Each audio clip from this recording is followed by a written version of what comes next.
heter Geir Arne Berg. Og til daglig så er jeg leder for en bedriftshelsetjeneste, men min store hobby er å være birøkter og i tillegg lage en masse god gelé. Altså vi flyttet til Sokndal, jeg og Greta, i 2009. Og i forbindelse med den så hjelpte jeg Sverre den første høsten med å ta inn. Da hadde han mange kuber, han hadde over 50 kuber stående rundt forbi, og hjelpte han å høste inn den høsten. Hjelpte han å sile og tappe og gjorde alle tingene rundt det.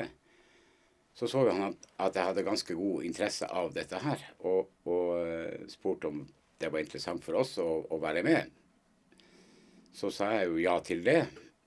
Det jeg gjorde allerede første høsten i 10, var det at når jeg begynte å ta inn honning og skulle da kjøre dette gjennom slynge og sil, så jeg jo det at det var den farga som var på den andre plassen jeg tok inn ifra, var annerledes enn den første.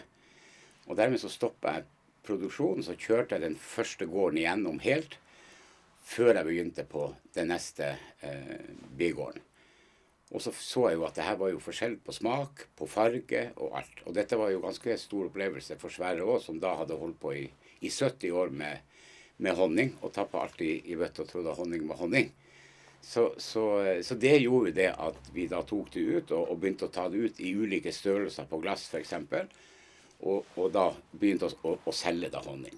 Det er jo ganske imponerende å holde på i 80 år, og det er klart når han ikke klarte å gå opp i bakka og sånne ting, det ble laget en plass her oppe, han skulle ha 2 kuber, men han deler jo å utvide og fikse hele veien, og har jo altså han er jo veldig enormt hva han bruker tid og det på det.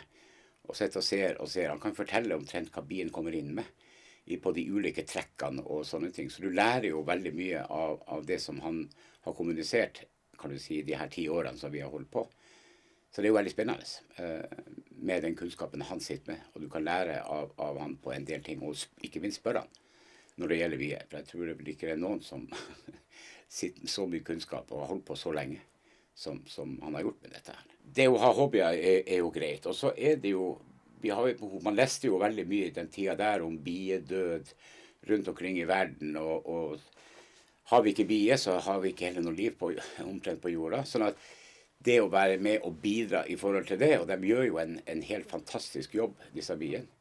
De er jo ja, altså de lever jo ikke så lenge, men de jobber jo sånn at en bie for eksempel produserer en halv teskje i sitt liv.